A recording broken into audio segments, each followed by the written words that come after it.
بسم الله الرحمن الرحيم. الحمد لله رب العالمين، والصلاة والسلام على رسوله الأمين محمد وعلى آله وأصحابه أجمعين. فوائد ذکر کړي دي. اول نمبر فائدہ را مشدد په حکم کې یو راوي څنګه چې حرکت وي د هغې موافق لوستل کیږي. خبره ورسېده؟ را مشدده یوه را ده، همغه یوه را چې هر حرکت هغه باندې ده د هغې موافق بلولې. اوس مثلا کله کله ځینې غلطي داسې کېږي چې را مشدد وي نو اول ځل د ماقبل حرکت مطابق لولي، دوهم ځل چې دی نو بیا د خپله لکه من شر رال د چی لري؟ کسره لري. اوس موږ به د را فیصله د شین په زبر باندې کوو که د را په زیر باندې؟ او دا اکثر ډک و من شر بیا ورته ولې وایي را ساکن لوستل کېږي او مخکې ته نه زبر ده. نو دلته را ساکنه نه ده چې ته مخکې زبر ته الله خو چې را ساکن ما قبل مفتوح، را مشدد ما قبل مفتوح درته نه دي ویلي. چې کله را مشدد و نو ما قبل حرکت ته به نه ګورې بلکې د شد سره خو په را باندې یو حرکت هم شته که نه، نو فیصله به په همدغه حرکت باندې کوي چې کوم په را باندې ده. اول ځل او دوهم ځل دواړه به یو وي. ځکه دلته وایي چې لومړی به د اولې تابع وي.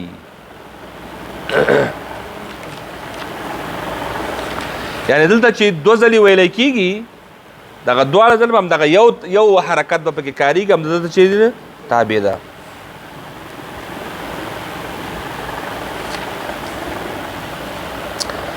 دا خو دې خو نور وضاحت ته ضرورت نشته که نه، دا باندې موږ مخکې خبره تفصیلي کړې وه.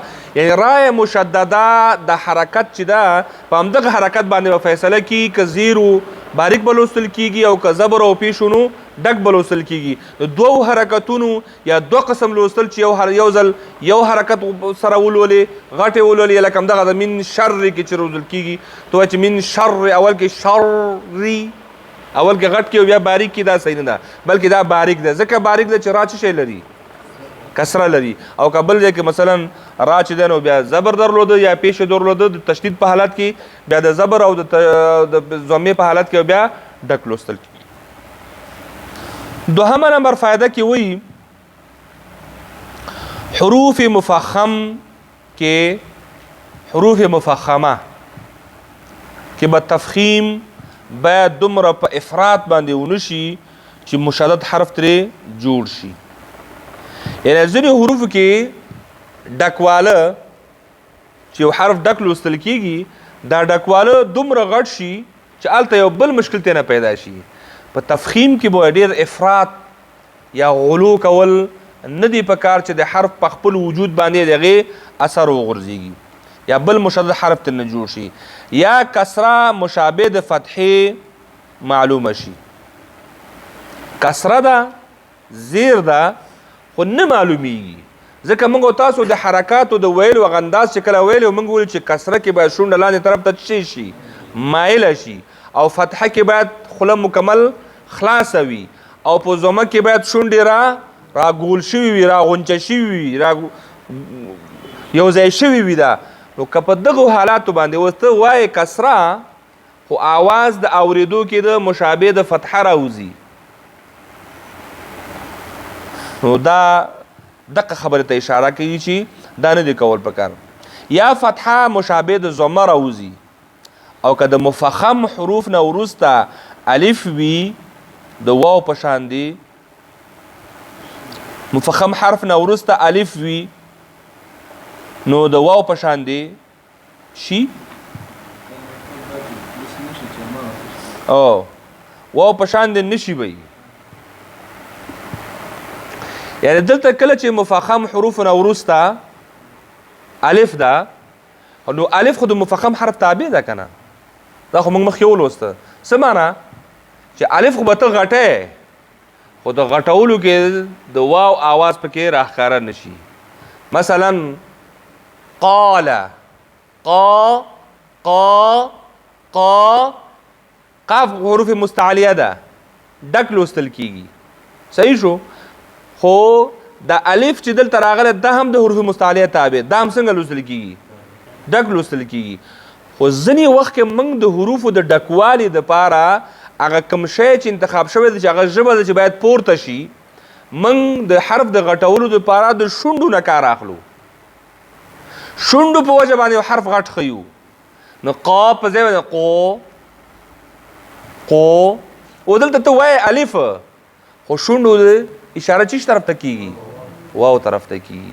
نو دغه واو طرف ته باید دا ځکه چې هلته فتحه ده او مثلا مرصاد تو وایې مرصاد دا خو دلته واو نه وایې الف وایې خو دا شونډې کې ګلوالي د چا په شان راځي؟ د واو په شان راځي. یعنې دلته وایي چې حروف الف چې دی د مابعد دې کې دومره غلو مه کوه دومره افراط پکې مه کوه چې اوس ته خامخا دا غټ کې او داسې غټ کې چې هغې نه بل شی ترې نه جوړ شي. الف نه چې جوړ شي واو جوړ شي. د تفخیم مراتب. تفخیم څو مراتب لري؟ 5. موږ او تاسو مخکې هم د دې یادونه کړې وه. مثلا حروف مستعلیه دلته حروف مفخم خبره یوه ده. صحیح شو. ځکه تفخیم مراتب ذکر کوو د تفخیم مراتب دپاره د مفخم کلمه استعمال کړې ده. نو حروف مستعلیه خو او په دغه حروف کې موجود وي ځکه دا لازمي صفت ده. موږ هلته حروف مستعلیه ذکر کړی او دلته حروف مفخم ذکر کړي دي. دی وایي حروف مفخم مفتوح چې وروسته ترنه څه شی وي؟ الف وي. نو اوله مرتبه ده. ټولو کې لوړه مرتبه زیاته مرتبه تفخیم یا مفخم هغه حرف لوستل کیږي چې هغه خپله هم مفتوح وي او ورسره ما بعد الف هم راغلی وي. ګوره 2 شرطه شو یعنی یو ما قبل او یو ما بعد. خپله حرف څه شی مفتوح ما بعد الف دا په ټولو کې اعلی درجه کې وي د تفخیم په لحاظ سره. دوهم حروف مستعلیه مفتوح الف ورسره وزن نشته دا په دوهمه درجه کې قرار لري. حروف مستعلیه ده مفتوح ده.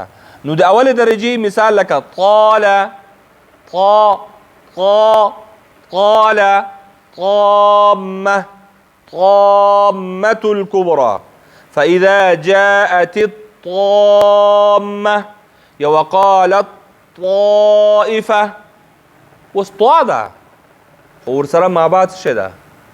الف ده. نو هم طا مفتوح هم ما بعد الف ټول کې اعلی درجه. اوس که چیرې یو طا یو ځای کې مفتوح وي او ما بعد الف نه وي هغه به د دغه طا په مقابل کې لږ غونې فیصدي چې وي کم وي. لکه انطلقوا انطلقوا طلقوا طا مفخم ده خو د طامه په مقابل کې یو پاو پکې څه ده؟ یو پاو پکې کم ده. صحیح شو. نو کنه مفخم ده مستعلیه ده خو د هغه طا په مقابل کې کم ده ځکه هغې سره الف هم ولاړ ده. هغې سره الف هم ولاړ ده. خو دې الف سره بیا دا خبره هم فکر کې وي چې دغه د الف د غټولو دپاره بیرته د شونډې واغوندی نه شي چې طامة الکبرى وقالت طائفه هغه واو به ترنه بیرته نه جوړوئ. دریم حالت مضموم ده. مضموم یعنی څه معنی مضموم؟ حروف مستعلیه یا حروف مفخمه څه شی وي؟ مضموم وي. نو دا بعد ډک وي خو د مفتوح په شان به نه وي او د مفتوح ما بعد الف په شان خو به بیخي نه وي ځکه د دواړو په مقابل کې به هغه بل خو یو پاو کم و که نه دا به 0.5 کیلو کمی دي دواړو نه ځکه دواړو سره دریمه درجه کې قرار لري.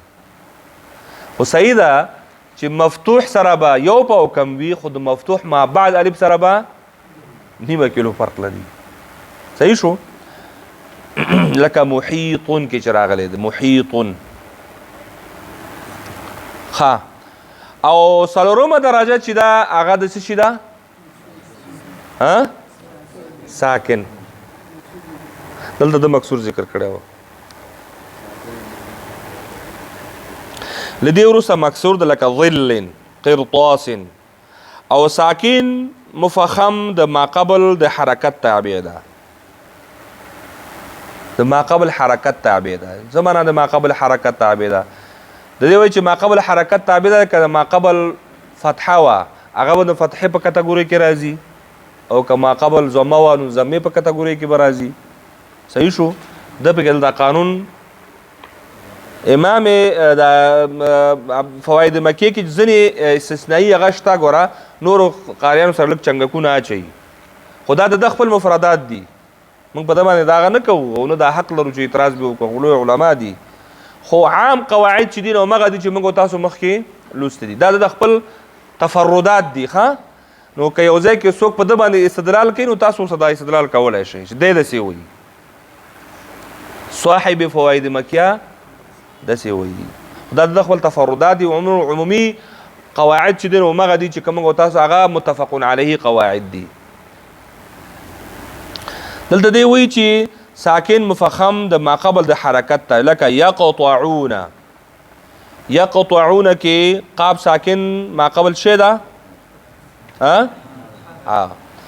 او یرزقون کې دلته هم مرصاد کې هم دلته را. نو اوس معلومه شوه چې حروف مفخم مشابه د ضمې او له دې وروسته الف مشابه د واو لوستل بالکل خلاف د اصل دي. حروف مفخم مشابه د ضمې یعنی حروف مفخم لولې خو داسې لولې لکه ضمې والا غوندې نه شونډې پکې راغونډی. دا یې مطلب ده. مشابه د ضمې یعنی شونډې پکې راغونډی او له دې وروسته الف مشابه د واو لوستل ځکه الف کې هم شونډې پکې راغونډی. دا مخکې هم خبره موجود دا خلاف اصل دي یعنی دا افراط ګڼل کېږي. دا صورتونه پورته ذکر شو دا جایز نه دي. صحیح شو. همدغه ډول د حرف مرقق فتحه دومره نری ویل چې مشابه د اماله صغرات نه جوړه شي دا هم د قاعدې خلاف ده. یو حرف باندې فتحه ده